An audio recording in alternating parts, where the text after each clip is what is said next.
मेरा नाम मसूद आलम फलाही है। मैं Maulana Azad national Urdu university Lucknow campus में एज ए असिस्टेंट प्रोफेसर पढ़ा रहा हूँ मैं। आपने एक किताब लिखी है, उस किताब का नाम ज़ात पात, हिंदुस्तान में ज़ात पात और मुसलमान नाम है जी, और ये इंग्लिश में भी आ रही है, हिंदी में भी आ रही है। उसके किताब के बारे में कुछ बताएं, क्या कैसे आपको आइडिया आया कि ये किताब करनी चाहिए? एक्चुअली मैं जामतुल फलाह मिर्ज़ागंज में जब मैं आलमियत में था तो जमात इस्लामी ने 96 में एक प्रोग्राम किया था, हफ्ते तारुफ़ कुरान। तो उसके तहत मुख्तलिफ जगहों पे यूपी के मुख्तलिफ जो अज़ला हैं या देहात हैं मैं कॉन्फ्रेंस किया और तकरीर की, ख़ासतौर से जो मुस्लिमीन हैं उनमें जा कर के, स्पेशली दलित्स में। तो हकीम अब्दुर्रऊफ़ साहब जमात के रुकन हैं इस्लामी के, वो आए थे मिर्ज़ागंज और दलित मोहल्ले में जाके तकरीर किया कि इस्लाम में कोई कास्ट सिस्टम नहीं है, कोई छूत-छात नहीं है। अगर आप लोग इस्लाम कबूल कर लेते हैं तो आपको जो है समाज में पूरा रिस्पेक्ट मिलेगा और इस्लाम आपको बराबरी का हक देगा। उसमें नौजवान खड़ा हुआ उस मजलिस में से जो खुद दलित था और कहा कि ये तो बिल्कुल हकीकत है कि इस्लाम में ज़ात पात नहीं है, लेकिन क्या आपका समाज इस चीज़ से पाक है? अगर हम शादी इस्लाम कबूल करते हैं तो हमारी शादी ब्याह फिर खाने पीने का मसला कौन हल करेगा? तो इस चीज़ ने मुझको स्ट्राइक किया कि जो है इस पर कुछ काम होना चाहिए। और मैं सोचता रहा, फिर मैंने मौलाना थानवी की किताब उठा देखा, बहसी जबर मैंने कि मौलाना है तुमने कुछ लिखा ही होगा, इसलिए कि हम लोग जिस गांव से बिलोंग करते हैं वहाँ सिर्फ दो ही तबका है, बरेली और हिंदी, और बरेली बहुत निचार घर हैं। तो उसमें उन्होंने वही कुफर को सपोर्ट किया था जो कास्ट बेस्ड था। तो मुझे बहुत तकलीफ हुई कि भाई मैं कितना रिस्पेक्ट करता हूँ, कदर करता हूँ, लेकिन उन्होंने तो इस तरह से बढ़ावा दिया है। फिर जो है मैं फजलत सालेगुल में गया तो वहाँ एक पेपर था तकाबुल अदियान।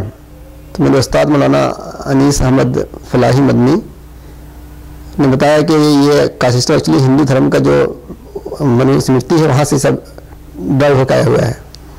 फिर मैंने खुद से पढ़ना शुरू किया और धीरे धीरे जो फ़िक़्ह की किताबें, तमाम उलमा की किताबें पढ़नी शुरू की मैंने।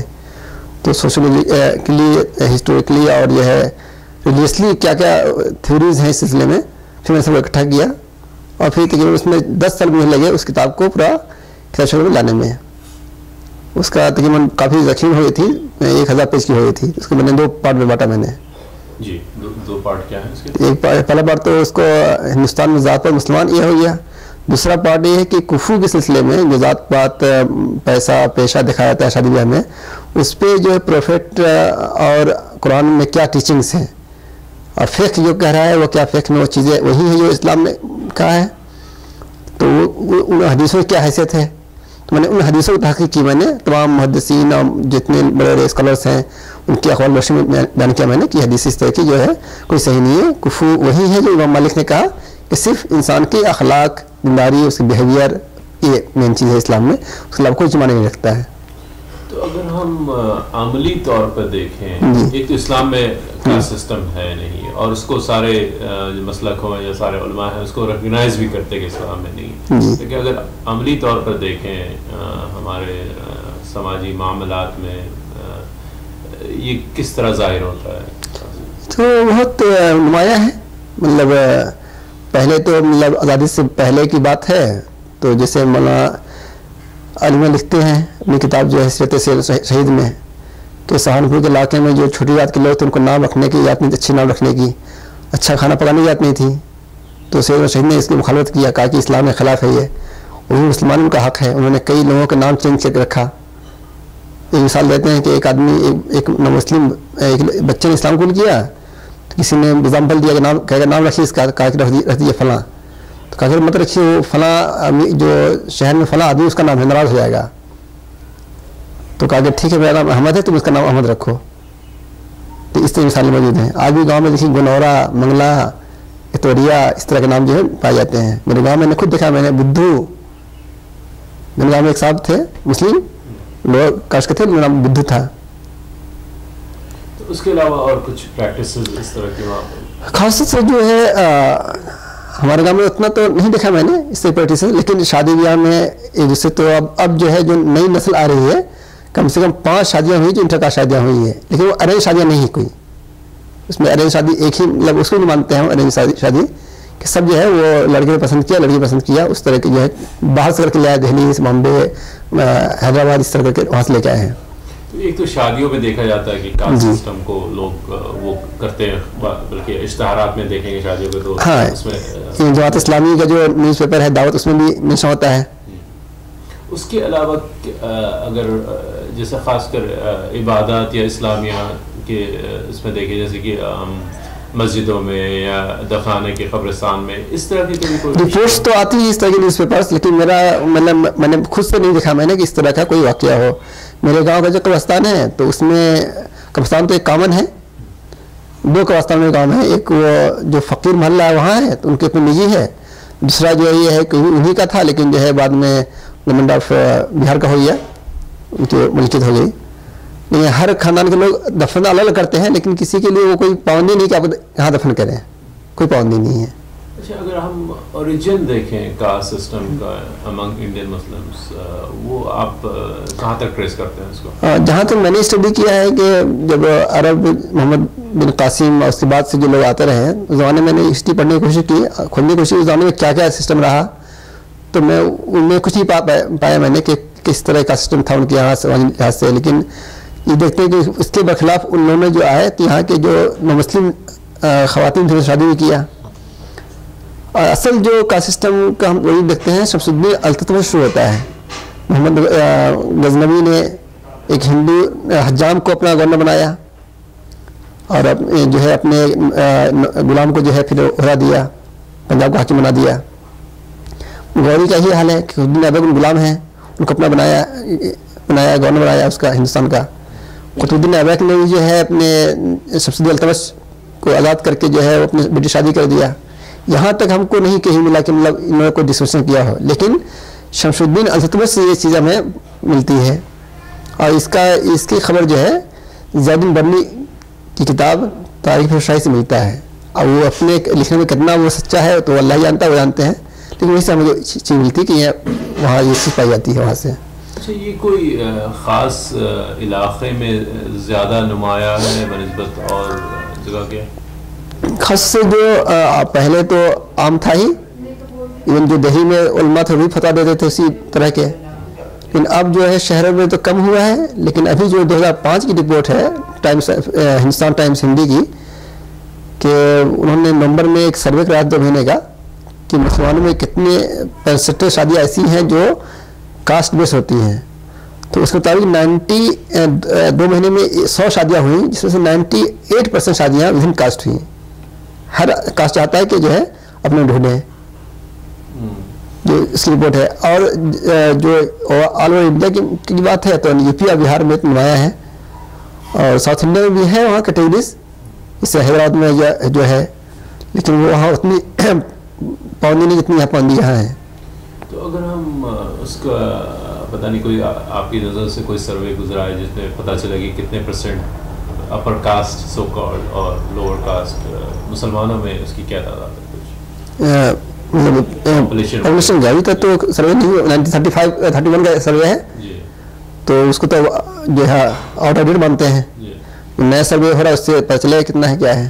तो एक अगर हम उसको एनालाइज करें caste practices in among Muslims with respect to caste practices among Hindus, तो आप उसको कैसे वो करेंगे कि दोनों इक्वल हैं, अलग है, मुख्तलिफ है, इसकी नौइयत? जहाँ तक शादी ब्याह की बात है वहाँ तो आगे मतलब बिल्कुल दिखता है, लेकिन जहाँ तक और मामला है तो मुसलमानों में वो चीज़ें नहीं है जो हिंदुओं में है। मसलन जैसे मस्जिद आने का वाक़या मुसलमानों को कोई नहीं रोकता है, कभी रोकता हो अभी कोई नहीं रोकता है। जैसे गोरखपुर में ये वाक़या है कि वहाँ के अंसारियों ने केस किया कि हम टैक्स क्यों देंगे, उन पर टैक्स इसलिए लगा दिया गया था कि वो अंसारी हैं, अपना मुकदमा चला है उसका। वो किताब जो है महमूद इलाही साहब टांडा के पास किताब मौजूद है। वो कौन सा टैक्स, किस चीज़ का टैक्स? मतलब वहाँ के जो ज़मींदार थे उन्होंने उनको ज़ात अंसारी होने के उस पर टैक्स लगा दिया, तो उस पर पूरा मुकदमा चला है पूरा उनका कई सालों तक। तो इस तरह के अब चीज़ें तो नहीं, डिस्क्रिमिनेशन है या एक दूसरे के खिलाफ नफरत है, ये चीज़ें हैं। और किसी के मतलब कोई चाहे लोअर कास्ट हो अपर कास्ट हो, उनको मालूम करना हो उनके बारे में कि वो उनका क्या नज़रिया है, तो आप अपने आप को उनके कास्ट बताइए आप, फिर देखिए वो दूसरे वाले क्या बोलते हैं। ये तजुर्बा हुआ है। लेकिन जैसे कि खासकर मुसलमानों के नाम में से कोई जाहिर नहीं होता है ना। अब तो बहुत चलन है, खासतौर से जो हमारे ओबीसी पसमानदा मूवमेंट की बात चल रही है आजकल, वो तो आप वहाँ उनके यहाँ कहीं किसी जाइए आप तो पहले नाम पूछेगा, फिर पूछेगा कास्ट, या आप कहें कि हम इन चीज़ बिलीव नहीं करते, इससे बढ़ावा मिलता है, हम उनको बताना नहीं चाहते, तो वो मुख्तलिफ तरीके से वो मालूम करने की कोशिश करते हैं वो। अच्छा, ये अब वो बढ़ावा देते हैं कि वो अपने नाम का लगाते भी हैं। अब तो बहुत ही एक हमारे जानने वाले थे जेएनयू में, तो उन्होंने लगाना शुरू किया अंसारी गुलाम रब्बानी पसमानदा। ये इस तरह के मतलब ये एक तरह से जो रिएक्ट इसे कहते हैं। तो पिछले 10-20 सालों से कास्ट कॉन्शियसनेस अमंग मुस्लिम काफ़ी बड़ी है, काफ़ी लोग काम कर रहे हैं, काफ़ी ऑर्गेनाइजेशंस भी हैं, आप उनको किस नज़र से देखते हैं? ज़्यादातर ऑर्गेनाइजेशंस जो सब पोलिटिकल है, और जो पॉलिटिकल है मैं नहीं समझता कि ये कोई रिफॉर्म का काम करेंगे। ये इनके जो कुछ खास लीडर हैं इनको फ़ायदा मिल जाएंगे, कोई गवर्नमेंट इनको बुलाए और चले जाएंगे, लेकिन जो समाज में चूँकि जब इस्लाम में कास्ट सिस्टम नहीं है, तो अगर सो कॉल पसमानदा ही जो अपर कास्ट के खिलाफ बोल रहा है, ये भी अनइस्लामिक है, तो हमें इसकी करने की कोशिश करनी चाहिए। तो एक तो इशू ये है कि सोशल इंटरेक्शन का वो है, दूसरा ये है कि पसमानदा वाकई पसमानदगी का भी शिकार हैं, माशी पसमानदगी, समाजी पसमानदगी, तो उसके लिए क्या काम हो रहा है उनको आगे? तो गवर्नमेंट ने जो सच्चे कमेटी ने कहा है कि वो पसमानदगी शिकार हैं, मतलब मुसलमान तो इंजन है ही, लेकिन विद इन मुस्लिम जो ये हैं, इससे वो जो सच्चे कमेटी रिपोर्ट है चैप्टर 9 उसमें है मेंशन। तो गवर्नमेंट तो वादे तो कर रही है, लेकिन कुछ हमें लगे विद इन कम्युनिटी कोई तो प्रोग्रेस नहीं हो रहा है। तो ये रिजर्वेशन में कोई ऐसी दलित मुस्लिम कम्युनिटी बिरादरी है जो कि उसको रिजर्वेशन के अभी कोई फ़ायदा नहीं है, या रिजर्वेशन में नहीं है, ऐसा कोई है? जैसे जो दलित माया, जैसे जो हलाल खोर हैं, बख्खो हैं, नट हैं, ये लोग ये हैं, तो इनको तो फ़ायदा उसका नहीं हो रहा है। ओबीसी में नहीं आते? ओबीसी में अभी तो बिहार में एमबीसी में इंक्लूड किया है इनको, लेकिन इनको अलग कैटेगरी नहीं दिया है, जबकि ये एक कैटेगरी एग्जिस्ट करती है। इल्ला कि ये हमारा समाज ऐसा हो कि हमारा कोई कैटेगरी ना हो, कैटेगरी है तो उनको वो चीज़ मिलना चाहिए। पहले कोशिश ये हो कि कैटेगरी खत्म करें, तो उनको एससी कैटेगरी में हाँ करना चाहिए। इसलिए उन्हीं के जो क्या फ़ायदा होगा? अभी ओबीसी में है, एससी में है, उससे क्या? बहुत से ऐसा हो रहा है कि जैसे जो दलित वगैरह के वाक़यात इस तरह हुए हैं कि वह नाम चेंज करके वो कन्वर्ट हो रहे हैं। गुजरात की रिपोर्ट है कि वहाँ के जो बंजारे मुसलमान हैं, या यूपी की जो रिपोर्ट है 2002 में रिपोर्ट आई कि बंजारे मुसलमानों को कहा गया कि जब तक अपने आप नाम के आगे हिंदी नहीं लिखोगे तुमको हम ये फ़ायदा नहीं देंगे, तो लोग इसको लिखना शुरू कर दिया है। अच्छा, कई वाक़या एक नाम आता है राजेश खलीफा का, वो है मुसलमान लेकिन नाम रखा है राजेश खलीफा, वो नट हैं लेकिन जो है वो नौकरी होने के लिए लगा दिया उन्होंने। तो कमाल क्या नाम का जो फिल्म के गाने लिखते हैं, कमाल साहब, नहीं एक साहब है वो लिखते हैं, वह नाम बोल रहा हूँ, उन्होंने इसको बहुत इशू उठाया था, उनसे बात भी किया, कहा कि उसकी बेटी का नाम रूपमनी हो गया, तो पूछा कि भाई ऐसा क्यों हो रहा है? कहा कि अगर ना करें हम तो नौकरी न मिले।